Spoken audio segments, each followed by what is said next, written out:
Welcome to citizens pulse. నేను మీ Rajesh.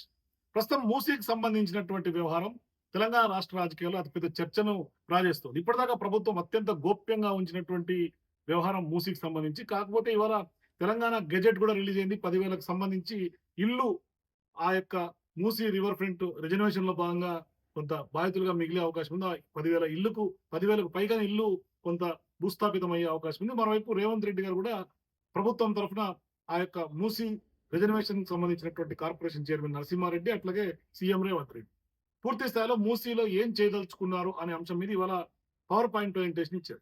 So ఇటువంటి సందర్భాల్లో ఇప్పటిదాకా అత్యంత గోప్యంగా ఉంచినటువంటి రేవంత్ ప్రభుత్వం ఇవాళ సూచనలు ఇవ్వండి, మీరు అందరూ వద్దనుకుంటే ఈ ప్రాజెక్ట్ ఇంతటితో ఆపేస్తా, వద్దు అంటూ కూడా మాట్లాడినటువంటి నేపథ్యంలో రేవంత్ వ్యాఖ్యలపైన అతిపెద్ద దుమారం రేగుతుంది, చర్చనీయాంశంగా మారుతుంది. సో ఇప్పటిదాకా మూసీ పట్ల ఉన్నటువంటి అనేక అనుమానాలు కూడా ఇవాళ ముసుగు తొలగిపోయిందని చెప్పుకోవాలి. పెద్ద ఎత్తున రియల్ ఎస్టేట్ వ్యాపారం చేస్తే తప్పేంటి ప్రభుత్వం అంటూ కూడా రేవంత్ రెడ్డి గారు మాట్లాడినటువంటి నేపథ్యంలో అసలు మూసీ రిజర్వేషన్ భారీ స్థాయిలో చేపట్టినటువంటి యొక్క ప్రాజెక్ట్ లో పాజిటివ్స్ ఏంటి, నెగిటివ్స్ ఏంటి, ఎక్కడ తప్పిదం జరుగుతుంది, మరోవైపు తెలంగాణ ప్రాంతానికి మరీ ముఖ్యంగా హైదరాబాద్ లాంటి ప్రాంతానికి మూసీ యొక్క రిజర్వేషన్ అవసరం ఎంతవరకు ఉంది మాట్లాడడం. మనతో పాటు రాజకీయ, సామాజిక, ఆర్థిక విశ్లేషకులు కొత్త రవీంద్రబాబు గారు మనతో పాటు జాయిన్ అవుతుంది, డిస్కస్ చేద్దాం. నమస్తే రవీంద్రబాబు గారు. నమస్తే సార్. ఏంటి ఇవాళ మూసీకి సంబంధించినటువంటి వ్యవహారం చర్చనీయాంశంగా మనం కూడా గతంలో ఈ యొక్క మూసీకి సంబంధించి మాట్లాడి ఇవాళ రేవంత్ ప్రభుత్వం ఇచ్చినటువంటి పవర్ పాయింట్ ప్రజెంటేషన్ చేసిన తర్వాత మీకేమనిపిస్తుంది? స్పీచ్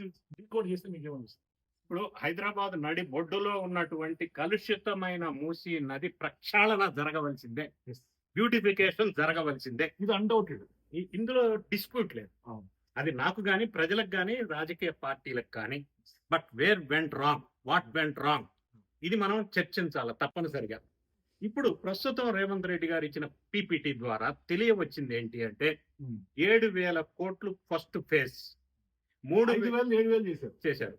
3,250 ఎకరాలు సెకండ్. థర్డ్ పాయింట్ 10,017 ఇళ్ళు.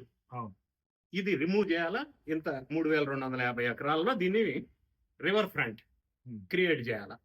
ఇది ఆయన ప్రధానంగా ఫోకస్ చేసినటువంటి అంశం.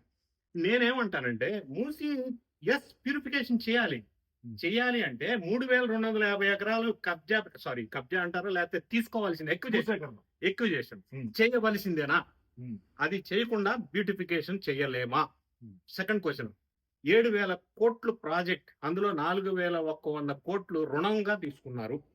నెక్స్ట్ పాయింట్, గాంధీ గారి విగ్రహం గురించి ఇంత పెద్ద ఎత్తున ఖర్చు పెట్టాలి అని అవసరం ఏంటి అనేది ప్రజలు అడుగుతా ఉన్నారు. అక్కడ 75 కోట్లు నుంచి 100 కోట్లు విగ్రహం అని అన్నారు. క్వశ్చన్ ఏంటంటే, నేను గాంధీ గారి ముని మనవడు తుషీర్ గాంధీ, ఆయన చేసిన వ్యాఖ్యలు ఏంటి?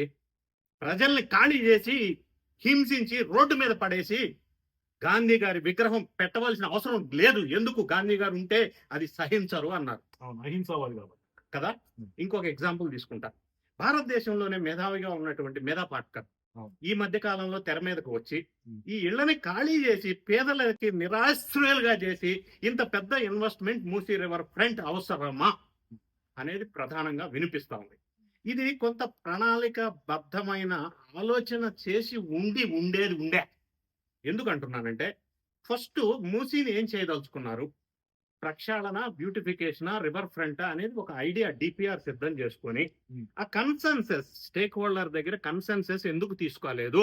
కానీ ఇప్పటిదాకా అదే ప్రాబ్లం. ఇప్పటిదాకా ఆయన సర్వే చేశాను, 10,000కు సంబంధించినటువంటి ఇల్లులు పోతాయని చెప్పినప్పటికీ కూడా ఆ సర్వే చేసేటువంటి అధికారులు కూడా ఇప్పటిదాకా ఇక్కడ కూడా ప్రజాభిప్రాయం సేకరణ జరగదు. ఇప్పుడు నేను అనేది ప్రజాభిప్రాయ సేకరణ ఒకటైతే, impact assessment study, environment impact assessment study ఏమైంది?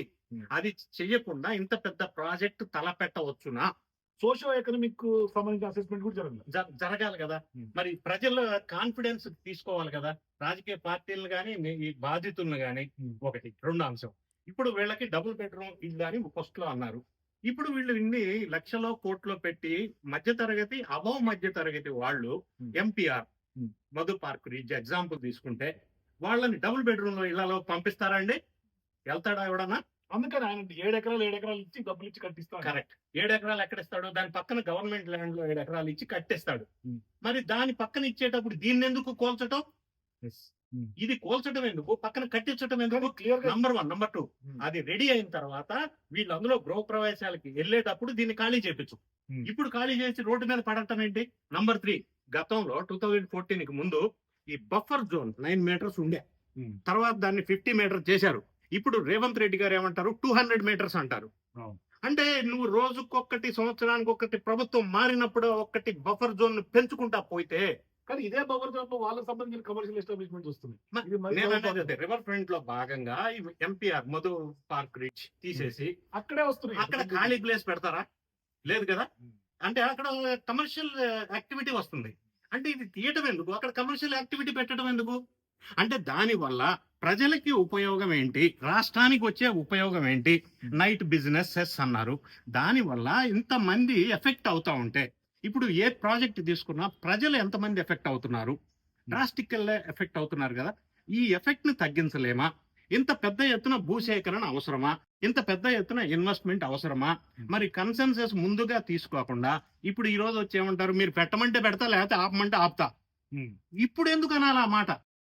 ఇప్పుడు నిర్ణయం తీసుకునే ముందు ఉండాలి కదా. నేను ఫర్ ఎగ్జాంపుల్ చెప్తా, మూసీ దగ్గర హైడ్రాని ఉపయోగించి RBX అని రెడ్ కలర్ లో రాసి పేదల ఇళ్లన్నీ హుటాహుటిన కూల్చి పడేసి ఎన్ని రోజులు ఆయా?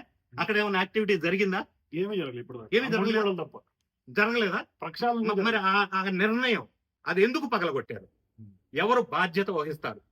అంటే ఆలోచన రాహిత్యమైన నిర్ణయం కాదా ఇది? పగలగొట్టి ఆల్మోస్ట్ 1.5 years దాటి. మరి ఎందుకు అందే ముందు చూపు?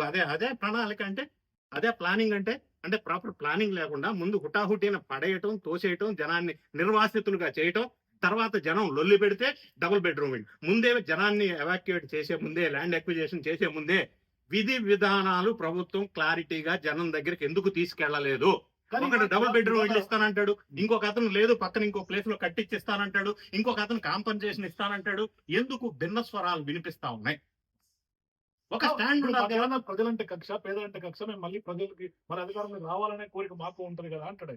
నేను అది తప్పు పట్టడంలే. మళ్ళీ అధికారంలోకి ఎప్పటికీ రావాలని రాజకీయ పార్టీలు కోరుకుంటాయి.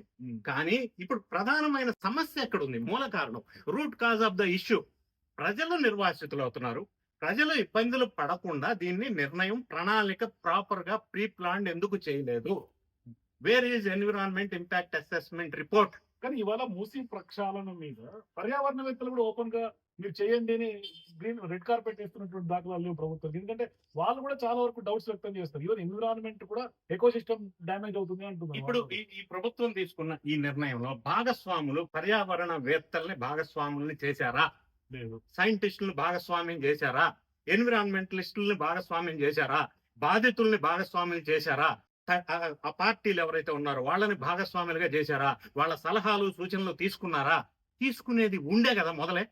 ఉండి ఉంటే, ఇప్పుడు అంతా అయిపోయిన తర్వాత ఇప్పుడు సూచనలు చూడండి. ఉంటే ఈ రోజు ఈ సమస్య ఇక్కడ ల్యాండ్ అయి ఉండేవాళ్ళు కాదు కదా. First question. Second question, Gandhi విగ్రహానికి ఇప్పుడు వీళ్ళు ప్రపోజ్ చేసింది ఏంటంటే హిమాయత్ సాగర్ నుంచి 9.8 కిలోమీటర్స్, తర్వాత జంట జలాశయం ఉస్మాన్ సాగర్ నుంచి 11.8, మొత్తం 21 కిలోమీటర్స్ బి షేప్ లో ఫేజ్ 1 అన్నారు. అక్కడి నుంచి గౌరెల్లి దాకా టోటల్ 55 కిలోమీటర్స్ అన్నారు.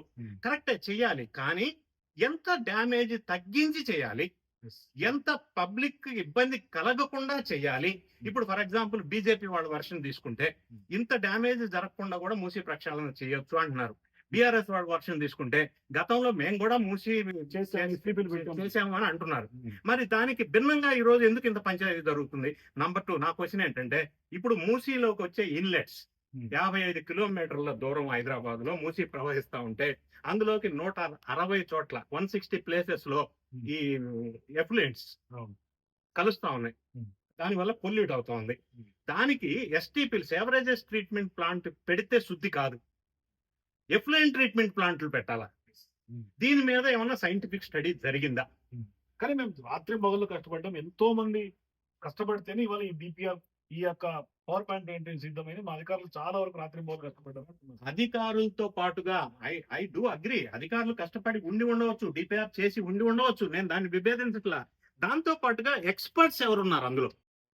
కమిటీ ఏమైనా వర్క్ చేసి డ్యామేజ్ మినిమైజ్ చేసే విధంగా ఇంతకంటే బెటర్ ఆప్షన్ ఏమన్నా ఉందా అని ఎవాల్యుయేట్ చేశారా?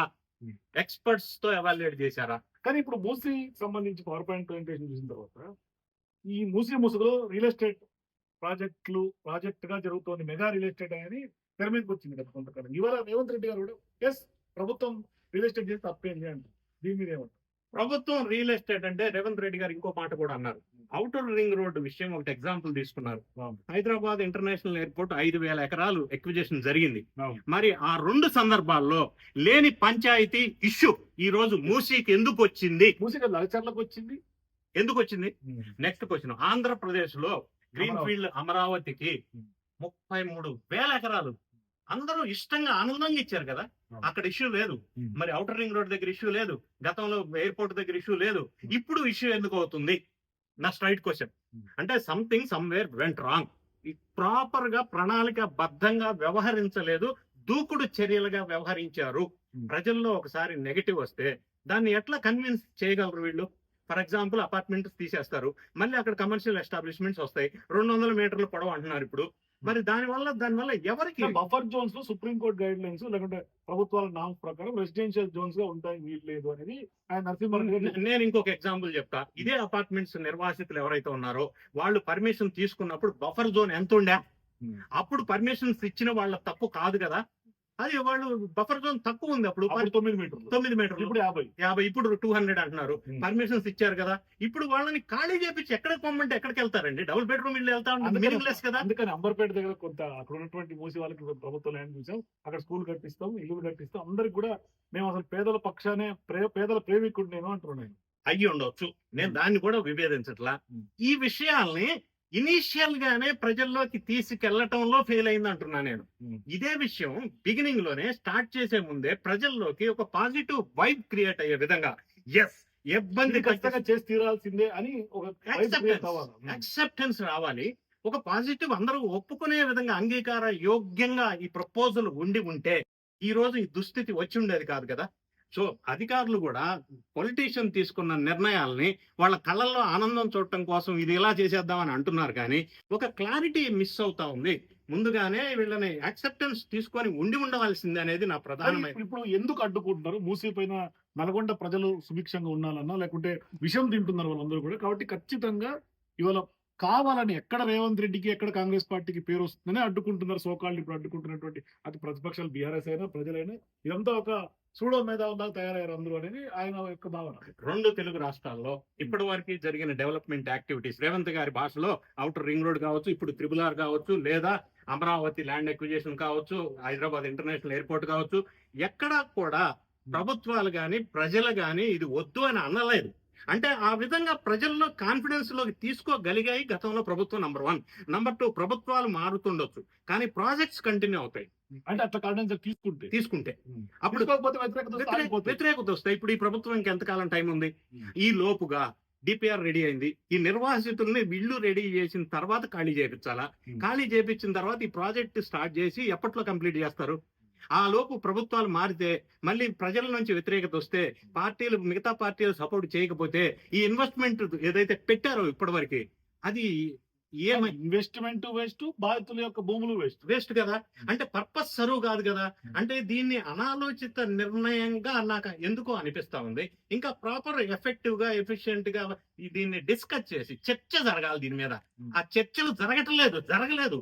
ఇప్పుడు వచ్చి నన్ను కట్టమంటారా, ఆపేస్తారా? మూసీకి వ్యతిరేకం అంటే మూసీకి వ్యతిరేకం కాదు. నల్గొండ ప్రజలు స్వచ్ఛమైన నీరు, తాగునీరు, సాగునీరు ఉండాల్సిందే, దాన్ని ఎవరు వ్యతిరేకించట్లా. కానీ ఆ పద్ధతి అనుసరిస్తున్నటువంటి విధి విధానాల్లో సరిగా లేదు. ముందుగానే ప్రభుత్వం ప్రణాళిక వేసుకొని ఈ కాంపన్సేషన్ ఎంత ఇస్తారని లెక్కలు కట్టి ప్రజల్లోకి దాన్ని యాక్సెప్టెన్స్ తీసుకురావాలి కదా. ఇప్పుడు వచ్చి కాంపన్సేషన్ ఏమంటారా, ఇల్లు కట్టించమంటారా, ఈ క్వశ్చన్స్ ఎందుకు వస్తున్నాయి? మీరు ఎందుకు అడుగుతారండి క్వశ్చన్? మీరు how best you are helping to the affected people.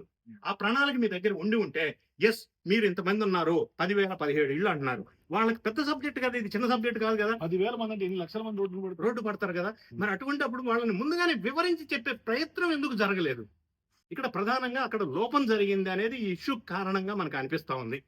అయితే ఇంకో అంశం, ఔటర్ రింగ్ రోడ్ నుంచి అటు గౌరల్లి, విజయవాడ ఇటువైపు వెళ్ళే వాళ్ళకి 90 కిలోమీటర్ల మేర ఉంటుంది. ఇప్పుడు 6 లేన్ ఎలివేటెడ్ కారిడార్ కనుక సిటీ మధ్యలో ఉంటే కనెక్టెడ్ గా హెరిటేజ్ భవనాలకు కనెక్షన్ ఉంటుంది. అట్ ద సేమ్ టైం మీరు ఇటు ఎయిర్పోర్ట్కి వెళ్ళాలన్నా ఈజీగా వెళ్ళిపోవచ్చు ఓల్డ్ సిటీ నుంచి, అటు విజయవాడకి వెళ్ళాలన్నా కూడా చాలా ఈజీగా 40-50 కిలోమీటర్లు తగ్గించుకొని వెళ్ళొచ్చు.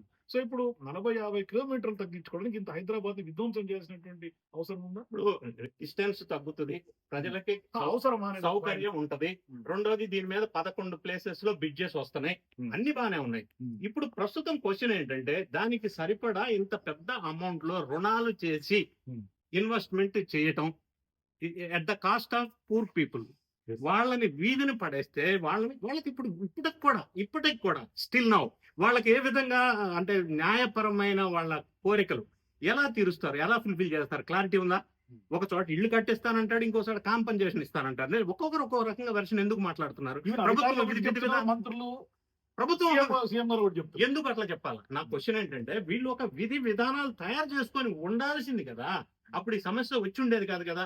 ఒక్కొక్క వెర్షన్ ఎందుకు చెప్తా ఉన్నారు? సో ఇప్పుడు బీఆర్ఎస్ పార్టీ అడ్డుకుంటుందని రేవంత్ రెడ్డి గారు అన్న మాటలు చూస్తుంటే, ఇప్పుడు ప్రజల పక్షాన బీఆర్ఎస్ పార్టీ పోరాడుతుంటే బీఆర్ఎస్ రాజకీయం చేస్తుంది, కాంగ్రెస్ పార్టీ రేవంత్ రెడ్డి గారు రాజకీయం చేయాలని ట్రై చేస్తారు. ఇష్యూ బీఆర్ఎస్ పార్టీ మూసి ప్రక్షాళన బ్యూటిఫికేషన్ చెయ్యొద్దు అని అనట్లా, బీజేపీ వాళ్ళు మూసి ఇట్లానే మురికి నీరు ఉండాలి అని అనట్లా, ప్రజలు కూడా మూసి ఎప్పటికీ ఇంతే ఉండాలని అనట్లా. ఇవి కరెక్ట్ అయినప్పుడు వేర్ వెంట్ రాంగ్?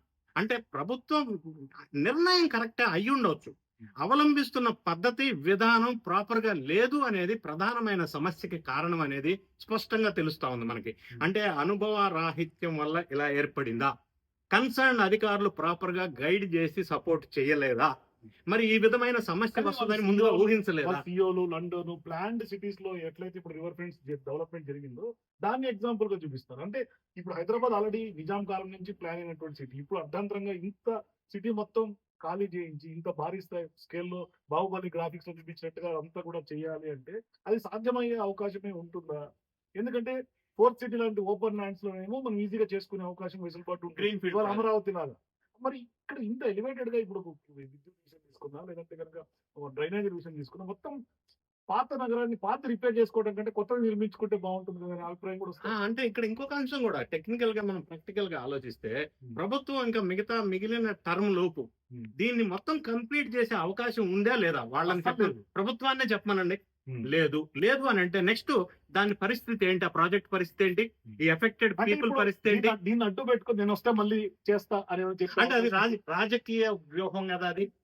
అంటే దాని సగంలో కనుక ఆగితే నేను వస్తేనే చేస్తా, నాకే ఓట్లు. అప్పుడు అది రాజకీయ లబ్ధి. ప్రజలకు కూడా ఇవాళ రేపు ఇటువంటి రాజకీయ లబ్ధి పొంది ఓట్ల కోసం ఆడుతున్న నాటకం అని అది క్లియర్ గా ఇప్పుడు అర్థమవుతుంది. సోషల్ మీడియా ఇంపాక్ట్ కావచ్చు, ప్రజలు ఎడ్యుకేటెడ్ అవటం వల్ల కావచ్చు, ఈ విషయాలను అర్థమవుతున్నాయి. అటువంటి ఆలోచన పెట్టుకుంటే అది ఇంకా నష్టం జరుగుతుందేమో అని నా అభిప్రాయం. ఎందుకంటే చాలా మంది ఇప్పుడు ఇంటలెక్చువల్స్ కానీ మేధావులు కానీ పర్యావరణ శాస్త్రవేత్తలు కానీ ఎన్విరాన్మెంట్ కి ఇంపాక్ట్ అవ్వకుండా చేయాలనేదే ఎవరికైనా నేనైనా చెప్పేది కూడా అదే. ఆ విధమైన స్టడీ జరగలేదు అనేదే కదా ఇప్పుడు సమస్య. కానీ ఇవాళ రేవంత్ రెడ్డి గారు అంటారు నేనేమి రియల్ ఎస్టేట్ చేయట్లేదు, అందరూ ఇట్లా ఆరోపిస్తారు, రియల్ ఎస్టేట్ ప్రభుత్వం చేసి తప్పేందని చెప్పి నేనేమి వేసుకెళ్ళట్లేదు, నేను ప్రజల కోసమే, ప్రజల బాగోగుల కోసమే, తెలంగాణ ఓటేసిన ప్రజల కోసమే, నేనేమి నాకు ఆర్టీజీఎస్ ట్రాన్స్ఫర్ పైకి తీసుకెళ్ళడం లేదు, కర్మ సిద్ధాంతం అవుతుంది. కానీ రేవంత్ రెడ్డి గారు కర్మ సిద్ధాంతం మాట్లాడుతున్నారు, కానీ అదే కర్మ సిద్ధాంతం ఫాలో అయ్యే రేవంత్ రెడ్డి గారు ఇవన్నీ చేయాల్సినటువంటి అవసరం ఉందా అనే ప్రశ్న కూడా ఆయన మాట్లాడిన దాంట్లో లాజిక్ బానే ఉంది, దాన్ని తప్పు పట్టట్లా. ఎవరైనా వెళ్ళేలోపు మంచి చేసి వెళ్ళాలా, కరెక్ట్, అంతవరకు ఒప్పుకుంటానే కాదంటలా. కానీ డ్యామేజ్ మినిమైజ్ చేసే మార్గం ఉందా లేదా, ఏ ఎక్స్పర్ట్స్ తో డిస్కస్ చేశారు, దాన్ని ముందుగానే మిగతా ఎక్స్పర్ట్స్ ఒపీనియన్ ఎందుకు తీసుకోలేదు, ఈ స్టడీ ఎందుకు సైంటిఫిక్ గా జరగలేదు, అది జరిగి ఉండాల్సింది కదా అనేది ఆవేదన. సో ఏం సార్ చివరిగా ఈ మూసీ ప్రాజెక్టు మీద మీరు ప్రభుత్వానికి చెప్పే సూచనలు? నా సూచన ఏంటంటే ప్రజల్ని కాన్ఫిడెన్స్ లోకి తీసుకోకుండా, ప్రజల యాక్సెప్టెన్స్ లేకుండా, విధి విధానాలు ప్రాపర్ గా లేకుండా, ప్రణాళిక ప్రాపర్ గా లేకుండా ఉటాహుటిన దూకుడు చర్యలుగా తీసుకుంటే నష్టపోతుంది పార్టీ కూడా, ప్రభుత్వం కూడా, ప్రజలు కూడా అనేదే నా అభిప్రాయం. సో దాన్ని ఇంకా బెటర్ గా చేయాలంటే ఏం చేయాలంటారు? ఇంకా బెటర్ గా చేయాలంటే కన్విన్స్ చేయాలి ప్రజల్ని. అంటే ఫర్ ఎగ్జాంపుల్ ఇప్పుడు మధు పార్క్ రిచ్ అపార్ట్మెంట్ ఉంది, వాళ్ళు అక్కడ ఎక్కువగా middle class and above people ఉన్నారు, వాళ్ళని ఏం చేయదలుచుకున్నారు? ఇప్పుడు నిన్న ఒక అతను అక్కడ మాట్లాడుతూ మేము డబుల్ బెడ్రూమ్ ఇల్లు ఇస్తే మేము వెళ్ళటం ఏంటంటే that is meant for the BPL families, we are not BPL families అంటున్నారు. మరి ఇప్పుడు దాని తర్వాత జరిగిన పరిణామం ఏంటి? లేదు పక్కనే ల్యాండ్ గవర్నమెంట్ ఉంది, అది కట్టిచ్చిస్తా అన్నాడు. ఎప్పుడు కడతారు, ఎప్పుడు ఇస్తారు? కట్టిన తర్వాత కదా వీళ్ళు ఖాళీ చేసేది. అది కట్టుకునేందుకు డబ్బులు కూడా మీకు అకౌంట్ లో వేస్తాను నమ్మకం అది లేకపోతే ఎప్పుడు అది అయిన తర్వాత కదా ఈ ప్రాజెక్ట్ నడవాలి అప్పటికి కాంగ్రెస్ ఉంటుందా? మరి ఏంది ఇది? దీని ఆలోచన ఏంటి అంటే దీని ఆలోచన ఏ విధంగా ఉంది అంటే ప్రాపర్ గా అంటే దీని ప్లాన్ వెనకాల ఏమన్నా బీజేపీ కూడా రాష్ట్రంలో ఒక మాట కేంద్రంలో ఒక మాట చెప్పి రేవంత్ రెడ్డి గారికి బీజేపీ కేంద్ర పెద్దలు ఆర్మీ ల్యాండ్ ఇస్తున్న వ్యవహారం చూస్తుంటే బీజేపీ కూడా సహకరిస్తోందా అన్న ఆలోచన రావట్లేదు. అంటే బీజేపీ అనేది మూసి ప్రక్షాళనకి వ్యతిరేకం కాదు అనేది వాళ్ళ స్టాండ్ తేట తెల్లంగా చెప్పారు. అందులో ఎవరికి విభేదాలు లేవు, నాకు కూడా విభేదమే లేదు. కానీ ఇది డ్యామేజ్ ని ఎలా కంట్రోల్ చేయాలి? కానీ ఇప్పుడు ఇంత పెద్ద ఎత్తున ఇల్లులు పోతాయని బీజేపీ ముందుగా గ్రహించకపోయి ఉండొచ్చు. ఇప్పుడు వాళ్ళే తెలంగాణ గెజెట్ విడుదల చేసిన తర్వాత కేంద్రం ఏమన్నా దీంట్లో జోక్యం చేసుకునే అవకాశం ఉంటుంది. ఇది రాష్ట్రానికి సంబంధించిన సమస్య, కేంద్రం ఇన్వాల్వ్మెంట్ అయ్యేటువంటి సమస్య కాదు. కాబట్టి సో వాళ్ళకు కూడా రేవంత్ రెడ్డి గారి మీద Yes. రావాలనే ఉంటది కదా. Yes. Obviously. అంటే రాజకీయంగా మీరు చెప్పింది కరెక్ట్. ఎందుకు కేంద్రం ఇన్వాల్వ్ అవ్వాలండి ఈ సమస్యలో? Yes. సమస్య సృష్టించింది ఎవరు? దాన్ని పరిష్కారం చేయాల్సిన బాధ్యత రాష్ట్ర ప్రభుత్వం మీద కదా ఉంది. అవును. సో కేంద్రం రోల్ ఉంటది, వాళ్ళు ఇన్వాల్వ్ అవుతారు, ల్యాండ్ ఇస్తా అని నేను అనుకోవట్లేదు. ఇప్పుడు ప్రధానంగా ఇంటలెక్చువల్స్ మాట్లాడుతున్న మాటలు కూడా పరిగణలోకి మొదలే తీసుకొని ఉండేది అనేది నా చాలా అభిప్రాయం. పెద్ద పెద్ద ఎన్విరాన్మెంట్ మేధావులు ఉన్నారు, వాళ్ళు ఎవరిని కన్సిడర్ తీసుకోలేదు. తీసుకోవాలి కదా ఇటువంటి పెద్ద ప్రాజెక్ట్ టేకప్ చేసినప్పుడు. అంటే మూసీ చేస్తే నాకు అద్భుతమైనటువంటి పేరు చరిత్రలో నిలిచిపోతారని రేవంత్ రెడ్డి గారు ఊహించుకున్నారు బహుశా. మూసీ చేస్తే పేరు రావచ్చు, మళ్ళీ ఫోర్త్ సిటీ పెడితే పేరు రావచ్చు, రీజనల్ రింగ్ రోడ్ పెడితే పేరు రావచ్చు, కానీ this is not the proper way of approach అనేది ప్రధానమైన సమస్య. Thank you. Thank you. So ఇది కొత్త రవీంద్రరావు గారు చెప్తుంది. ఖచ్చితంగా ప్రజల్ని కాన్ఫిడెన్స్ లోకి తీసుకోకుండా కేవలం బుల్డోజ్ చేసుకుంటా వెళ్ళిపోతే ఇది కరెక్ట్ అయినటువంటి పద్ధతి కాదు. ఖచ్చితంగా పార్టీ, ప్రభుత్వం, ప్రజలు ముగ్గురు నష్టపోయే అవకాశాలు ఉంటాయి. కాబట్టి మరి దీన్ని రాజకీయ కోణంలో చూడాల్సినటువంటి అవసరం ఉందా, లేదు నిజంగానే తెలంగాణ ప్రజలకు దీని ఆవశ్యకత ఎంతవరకు ఉంది అనేది చాలా వరకు ఆలోచన చేయాల్సినటువంటి అంశాలు. మరోవైపు అనేకమైనటువంటి ప్రశ్నలు కూడా ఈ మూసీ ప్రాజెక్ట్ చుట్టూతా అలముకుంటూనే ప్రజలకు చాలా డౌట్స్ ఉన్నాయి. ఇప్పటికీ ప్రభుత్వం క్లారిటీ ఇచ్చినప్పటికీ కూడా ఇంకా చాలా వరకు డౌట్స్ పుట్టుకొస్తా ఉన్నాయి. మరి ఈ ప్రాజెక్టు మున్ముందు ఎట్లా అడుగులు పడతాయని కూడా వెయిట్ చేసి చూడాల్సినటువంటి అవసరం ఉంది. మేధావులను అయితే మాత్రం ఇప్పటిదాకా కన్సిడరేషన్ లోకి తీసుకోకుండా ప్రభుత్వం బుల్డోజ్ చేసుకుంటానే ముందుకెళ్తున్నటువంటి పరిస్థితి కనిపిస్తుంది. చూద్దాం మరి రేవంత్ రెడ్డి ప్రభుత్వం ఏం చేయబోతుంది అని కూడా. మీరు కూడా మూసీ ప్రాజెక్ట్ వద్దు అంటే రేవంత్ రెడ్డి గారు ఆపేస్తారంటారు కాబట్టి మీరు కూడా వద్దా కావాలా మీ అభిప్రాయాల కింద కామెంట్స్ తెలియజేయండి. For more videos please watch citizens pulse.